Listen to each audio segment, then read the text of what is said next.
Hi, good afternoon, everyone. Thanks for joining us for the Stewardship Seminar of 2021. And it was an exciting morning, and we have also had some interesting talks this afternoon. So happy those of you could be here today. We've had a great turnout, and we really look forward to doing this again in person in 2022. It's been 2 years of virtual seminars, and then we're ready to get back to doing these in person when we can do it safely. So today I'm going to talk about some recent happenings in the stewardship department and go over some recent changes in our organizational chart. Also talk about some stewardship initiatives in 2020 and 2021 and some ongoing and completed restoration projects in 21, and also some upcoming restoration projects that are just in the planning phase, and also talk about some of our ongoing monitoring efforts. So since our last stewardship seminar, we've had one notable departure from our team. Steve Bobzine retired earlier this summer. And Steve was a fixture of these stewardship seminars, did numerous presentations over the years, and did a lot of research of the Park District on California red-legged frogs, California tiger salamanders, and ridgeways rail. And in recent years, did a lot of work with remote cameras and did some memorable presentations in these seminars about mountain lion activity in the Snow Ohlone area. Steve will be missed, and we're actively recruiting to replace that ecological services coordinator and expect to have someone selected by the end of the month in November. We're also actively recruiting for 2 positions in our APM department. Those positions are currently being filled by acting staff, and so we have Rachel Lorenz is an acting ecologist for us. Rachel is typically a ranger at Point Pinole. And then we have Constance Taylor, who's a naturalist in our interpretive services division, and she's acting as a vegetation ecologist in IPM. Both of those positions are in the recruitment process. We've recently done final interviews, and we expect to have people selected for those permanent positions in the very near future. We also are going to be adding 2 positions in the proposed 2022 budget. So stewardship will be adding an ecological services coordinator to support our Healthy Forest program and to help permit some of our fuel management work. We're also going to be adding a wildlife biologist to our wildlife group to help support some of our marsh management issues and to help with predator management along the shoreline, where we work to protect threatened and endangered species from predation and to manage active habitats in the shoreline area. So we're excited to have some new staff to support our wildlife management efforts and our Healthy Forest program. So one thing we did over the last almost 2 years is the stewardship department has been working on a strategic plan, and we did an assessment and a strategic planning process with the help of Tina Stott. And that process started with interviews of many managers and staff at the Park District, and also partners at outside agencies that work regularly with our department. And we used those interviews to shape a strategic planning process so we could be more strategic, focused, and efficient and collaborative in how we do our work. And so the real goals of this is really to improve communication across departments and divisions at the Park District, better leverage department funding and grants to support our work, also aligning staff work with department and district priorities, and also identify areas for improvement within the department. And through our planning process, we've developed 3 areas of focus to work on within stewardship. One is strategic resource management. The second is communication and collaboration, and the third is a dynamic workforce. In our strategic resource management, really looking to sustain a diverse, interconnected natural landscapes. And so what strategies and objectives can we develop to make sure we're managing these areas and helping maintain these connected landscapes and to protect our sensitive resources? Under communication and collaboration, we're working on a number of initiatives to make sure we provide science-based recommendations and solutions and work collaboratively and communicate effectively with other groups. So we've set up several work groups, and we're looking at various ways to better communicate the work we're doing throughout the agency and to external audiences. We're also wanting to develop a dynamic workplace to make sure it's a positive place to work with inclusion, respect, and diversity, and to make sure we're operating efficiently. So we're working on a number of initiatives to improve our service delivery and make sure we're recruiting in the best ways possible to maintain a diverse workforce. And this planning process, at the end of it, we also, or during the process, we also developed a mission for stewardship. And that mission is that stewardship department works collaboratively to help manage and enhance natural resources and provide science-based solutions that comply with environmental regulations to support recreational activities. This mission was very strongly felt within our group as we were working on this, and we really are all passionate about protecting and managing the resources of the park district. And one thing that we've been doing to help our strategic resource management is we've been working with a number of agencies, large landowners, public landowners in the East Bay to develop an ecological health assessment. And we've been working with those land management partners to really assess all of the existing data we have and to really establish some baseline measurements of the ecological health of the East Bay. So this ecological health assessment will establish an ecological baseline using quantitative and science-based measurements to make some generalizations about how these species are doing across the landscape. And so it's a landscape scale assessment that will be revisited every few years as new data becomes available to measure change in various habitat types and ecosystems. This will also identify key data gaps in our understanding, where we need to do more monitoring, and help inform our future management actions so we know what we should be doing to really help and protect some of these species, and where we should be focusing our efforts where species are most in peril within our areas. And there will be another talk on some of that work that's been happening later this afternoon. But one, why is this important? One, because it will help inform our agency management decisions and also help to prioritize and streamline our resources. So we're really making sure we're monitoring in the most critical locations and collecting data in a way that can be compared to others doing the similar monitoring and research within the region. This work will help us strategically plan for some of our restoration projects and improve grant opportunities to protect these species. We're trying to make this report in a way that's be understandable to the public, and using the science-based and regional approach, but then putting it into a method and a format that's digestible to and understandable to the public about what's going on with the health of their lands and the health of the resources within the East Bay. This program's been modeled after work that was done at One TAM. We've also learned from work done by Save the Redwoods League and also the National Park Service to inform how this ecological health assessment has been structured. So it's a very exciting project that we've been working on for a couple years now, but we're excited to kind of finish the mammals report and some of the amphibian reports this year. And next year, we'll be working more on the vegetation aspect. We still need to collect some more data on the vegetation to make some of those judgments and assessments, but we'll be doing that work over the next couple of years. And we're looking forward to really continuing this work to really use it as a tool to better manage our lands in the future. So on to some of the restoration projects. We talked last year about our McCosker Stream Restoration Project. This is an exciting restoration project that's going to daylight and restore over 2,850 linear feet of stream channel in the Upper San Leandro Creek watershed. As you can see, the photo on the left is a construction photo from last year. And this is when the stream was being constructed.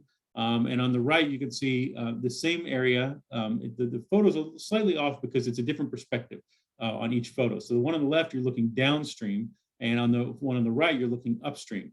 But it is the same creek section, and you can see how the vegetation is really starting to establish. This is early spring, and the vegetation's grown more now. But I can say that during the recent rains, the channel performed very well.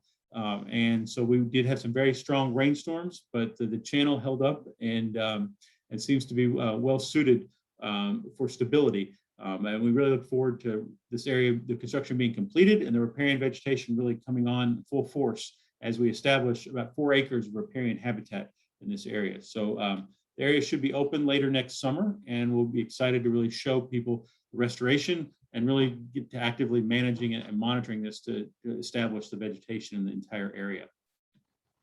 Another project we worked on and completed last year was a Huckleberry Creek restoration. And this on the left, you can see there was a culvert at this location.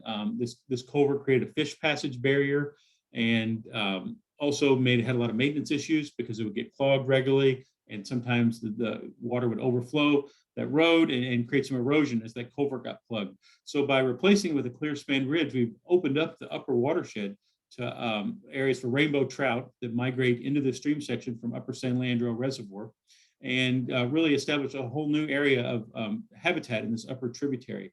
So both of these projects are really going to be an exciting addition to habitat within the Upper San Leandro watershed. But between the two of them, we've opened up over almost 4,000 linear feet of stream channel for rainbow trout, or actually more than 4,000 linear feet. So it's really going to be a really extensive addition of habitat for rainbow trout in these areas. This year, we've also been actively working on our shorebird restoration and protection at the Hayward shoreline. This year, we had about 113 California least terns incubate nests, of which 60 hatched and produced 106 least tern chicks this year. We also had 3 pairs of western snowy plovers nesting on the island, and there was also 1 black skimmer nest but it wasn't incubated. But this is the 6th time that we've had all 3 of these species on the island at one time. And we're really actively working to manage that area. And as you'll hear about later, we're working to do a restoration project to protect and expand this colony at the Hayward shoreline. We've also been actively working on pond restorations this year. We did 3 pond restoration projects in partnership with the Alameda County Resource Conservation District. And one of those projects was done with, like I said, in partnership with Alameda County Resource Conservation District, but also the NRCS. And also our roads and trails crew was able to build one of the ponds. So it was an exciting opportunity for them to get back into doing more restoration work. And we look forward to doing that more in the future. But we are also going to be working to strategically enhance more ponds over the next several years to respond to the drought. Our ponds have been hit really hard in the last couple of years with this decrease in rainfall. This year, many ponds dried up that hadn't dried up for a number of years, and then also numerous ponds dried up early where our endangered species weren't able to complete a full breeding cycle in some of these ponds. So we're really looking to strategically enhance ponds to really improve that hydro period for our native amphibians and to make sure we have enough water distributed on the landscape for cattle. So we're going to be actively working under our drought response program to expand and do more pond restorations over the next several years.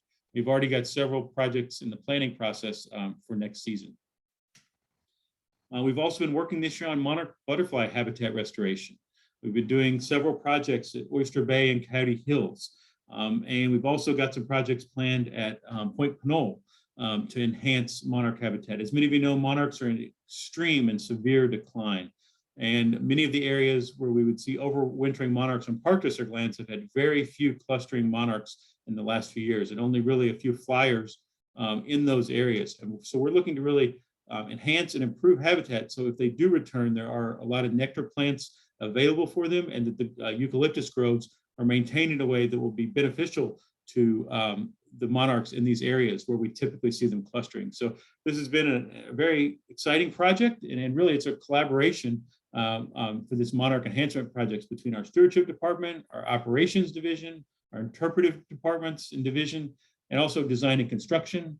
And the Alameda County Resource Conservation District has been a really important partner in these projects and helped find some grant funding to help support the work, and have been just a crucial partner in planning and implementing these projects. So really appreciate all the teamwork here, and are hoping that these projects where we're increasing the nectar plants for the monarchs will have a benefit to the monarch population that's really in peril in this region.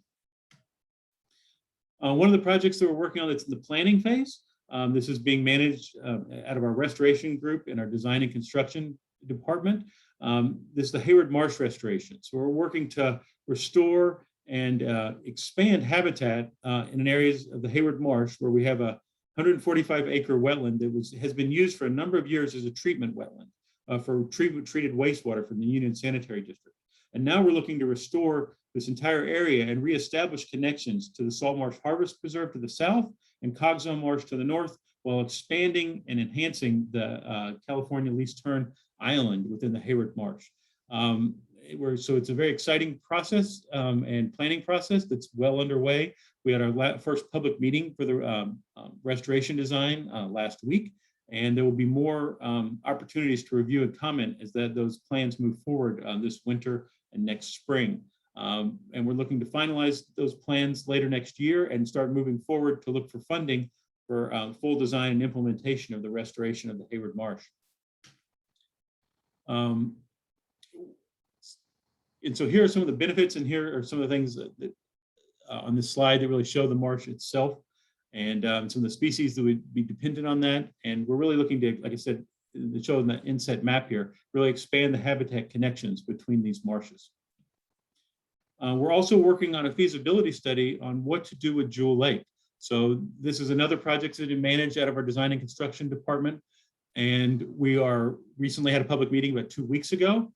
This Jewel Lake, as many of you know, was created as a drinking water reservoir by East Bay Mud. And so we're actively looking at how to manage this area. It's been silting in over a number of years, and the lake dried up for the first time in many, many years this year during the extreme drought. And so we're looking at options from restoring the creek to creating a bypass around the lake to feed the lake in times of low sediment, and then bypass the lake in times where we have high sediment flows in the lake.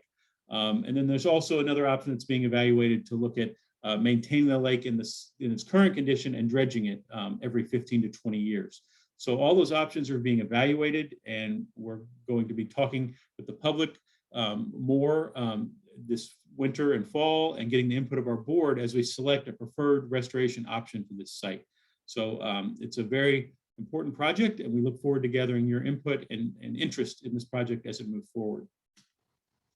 Another project that's in the design phase is a Wildcat Creek restoration at Brook Road. This area is in Tilden Park, just below the dam at Lake Anza, and kind of in between Lake Anza and the merry-go-round in Tilden Park. And so this is a creek crossing that used to be a vehicle crossing many years ago. It's been decommissioned for a number of years because it was deteriorating and it was unsafe for vehicles to drive across there. And so it hasn't been used as a vehicle crossing for probably 2 decades. But now it's failing, and we really are looking to replace this. And then through this removing this road crossing, we will restore about 300 linear feet of stream channel, and we're going to decommission a trail on the edge of this project to really reestablish a better riparian corridor and create more stream bed stability, and create a more usable and better trail experience by relocating this trail off of the edge of the stream so it'll be more usable in all weather conditions. So it's a really dual benefit of a better trail and a much better stream habitat for rainbow trout in this area. We've also been actively working on our routine maintenance program, and really appreciate the support of the regulatory agencies in this program and our programmatic permits that we've had in place for several years now. They've been very helpful to us. You can see in these photos some of the before and after photos of some of the projects. We've been doing on average about 30 projects per year. This year, we're probably going to do a few less than that. We've been slowed down by COVID and some of the early rains, and are trying to, and now I guess with the early rains, we've also had some storm damage to places. So our roads and trails crews are being diverted to those projects where we have to deal with things on a more critical basis. And so we may not finish all the routine maintenance projects we had planned for this year, but many of those will carry over into next year.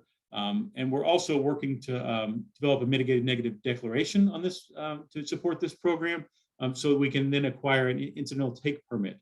And at the same time, we're working to renew our agreement with California Department of Fish and Wildlife. But it's been working very well over the last couple of years, and we look forward to continuing that work and doing really more restoration under these programs as we can. As we can remove culverts and replace them with clear span bridges, or do more stream restoration under this program, it can be very beneficial to our parklands. Our grazing program has been very active over the last year, but it's been challenging to manage due to some of the drought conditions. So right now, 86,000 acres or parklands are grazed, and we have 44 grazing tenants across 35 parks. But this grazing program, you can see our grazing program staff in this bottom photo. And they've been actively working to monitor some of the rare plants over the last year, or last several years, and we're looking to really expand some of our rare plant monitoring over the next couple of years to make sure we have really good data to manage our program and to learn where we can really enhance these plant populations by managing our grazing program and having some focused grazing in areas to really enhance grassland habitats. So we've got a lot of monitoring going on and improving our grassland mapping and monitoring. And we're really looking to expand that program to better manage our grasslands. One other project we're taking on in our wildland vegetation department is to develop a Bay Area fine-scale vegetation map. And also, we recently acquired a grant from CAL FIRE to do a wildfire risk map. And so the CAL FIRE grant will be a component of the Bay Area fine-scale vegetation map. But as you can see, 3 counties in the Bay Area have already developed these fine-scale vegetation maps, in Sonoma and San Mateo, and we're going to be spearheading an effort to establish a fine-scale vegetation map for Contra Costa and Alameda County. So we're working on that now, and we're actively recruiting participants to help fund this fine-scale vegetation mapping effort. Our fuels management program has been very active over the last year. One project where we're launching this year, though, is a partnership with the California Native Plant Society to restore oak woodlands within the East Bay. We have in areas where we've thinned eucalyptus or thin pine trees, and we want to reestablish a shaded fuel break. We're going to be looking to plant oak trees and reestablish shaded fuel breaks in some of these areas where we're managing to reduce fire risk. So it's an exciting project, and we're looking forward to the partnership with the CNPS and planting hundreds of oak trees in the East Bay Hills over the next couple of years. We've also been challenged in these programs because of the tree dieback. And this is an older photo, but on the right, you can really see some of those eucalyptus are looking really stressed on the right side of this photo. And that stress has continued in a lot of eucalyptus over the last year. And we're seeing a lot of eucalyptus dying back and a lot of oak, a lot of eucalyptus dying back and a lot of Monterey pines have also been dying off in many of these lands. And so we're actively looking at those areas, looking for restoration opportunities, and also looking to develop permitting strategies so we can actively manage those areas in an effective way. And with that note, with fire from last year, that we had one major fire that affected 2 major regions of the Park District, in the Snow-Ohlone area, and then also the Morgan Territory, Brown Valley area, were both impacted by the 2022 SCU Lightning Complex fire. And so we've got an active monitoring program on that. We're looking at some of the impacts and how the vegetation is recovering. And so the early indications are we're seeing, active vegetation recovery. We do have some concerns in some areas about invasive plants, but we are also seeing some unique plants being documented in some of these areas as they're returning to these areas that were burned. And so we're looking forward to continuing that monitoring next year and having more specific measurements and specific observations of the vegetation recovery. So far, the water quality has looked normal leaving those areas, but I think it'll be very interesting this winter to see how things happen after we've gotten these early rains. And as the rains continue, it'll be interesting to see how the water quality may change as runoff comes out of some of these burned areas. And we're also monitoring red-legged frogs and western pond turtles in plots in these burned areas. We've been collecting water quality measurements and also physical measurements of the ponds. We're also monitoring the populations in those ponds over the next couple of years to see how they change based on the impacts of the fire. And we're also doing some remote camera studies in these areas, and that's going to be covered by Sue Townsend later this afternoon. This year, we also continue doing a lot of cyanobacteria monitoring and treatment. We've had ongoing challenges with all of our lakes related to cyanobacteria over the last couple of years. And we had some temporary closures earlier this year at Quarry Lakes and at Lake Del Valle. And our Lake Anza, unfortunately, was closed the entire year. We put in an oxygenation system, and running it at the beginning of the season really stirred up the nutrients and got the nutrients mixed in a way that really kept the bloom going all year. And so we really weren't able to get a handle on that after that mixing started happening. And so we're hoping for better results at Lake Anza next year. We're also operating an oxygenation system in Lake Temescal that under a pilot study that did not work out very well at Lake Temescal. We didn't get the benefits we wanted. The water quality was actually not that bad related to cyanobacteria later in the year at Temescal. We did a treatment of alum earlier in the year, but we did have some issues at Lake Temescal later in the year with E. coli. So the beach was never open, and we're still actively looking at what those challenges were related to E. coli there. We've done a very detailed sanitary sewer survey of Park District property, and there are no known leaks or no identifiable leaks of anything. So we really think this E. coli may have been related to birds and the lack of activity in the swim area. As you can see Hal on this picture on the right standing in our swim area. When we haven't had people in these areas, we've had a lot more algae growth and a lot more aquatic vegetation growth on some of our beaches. And so we're wondering if that the stagnation and that aquatic vegetation in some of these beaches may be creating conditions that are allowing the E. coli to persist for a longer period of time. But we're looking to do some more source tracking studies this winter and spring to better understand the E. coli presence at Temescal, and are hoping to be able to reopen Temescal next year because we did a fairly good job managing the cyanobacteria in that area. And so we'll be looking to install another oxygenation system at Temescal, or one that better fits the lake after our pilot study of the nanobubblers did not work out. Fisheries has been very active over last year. We weren't able to do our fishing derbies during COVID, but we've continued a lot of our fish stocking efforts. And so we've continued fish stocking in our lakes, and that recreational fishing program has been very popular during COVID. And there's a lot more people are getting out and recreating in our parks. And so that was very helpful, happy to have that continue. But there was also one recent development that happened in the last couple of days, or I guess late last week. We had Chinook salmon were observed in Alameda Creek, just downstream of the Bartweir. So I'm sure many in the audience already heard that, but it's just a really exciting development. I'm really excited to have that fish ladder in that area finished and to get Chinook salmon back into the upper parts of the watershed. And hopefully they will be spawning in our regional park in the near future. Our wildlife monitoring, we've been doing a lot of wildlife monitoring as part of the ecological health assessment, and really expanded our efforts in some of these areas after the post-fire and the SCU complex. But we're really looking to increase and expand our wildlife monitoring. So we've been doing more collaborative work with our other agency partners, but with the addition of some new staff and better strategically managing our resources, we're looking to really expand our wildlife monitoring programs. And we'll be happy to share some of that information once we get data at these seminars in the next few years. So that's the end of my presentation. And thank you very much. And I look forward to taking your questions.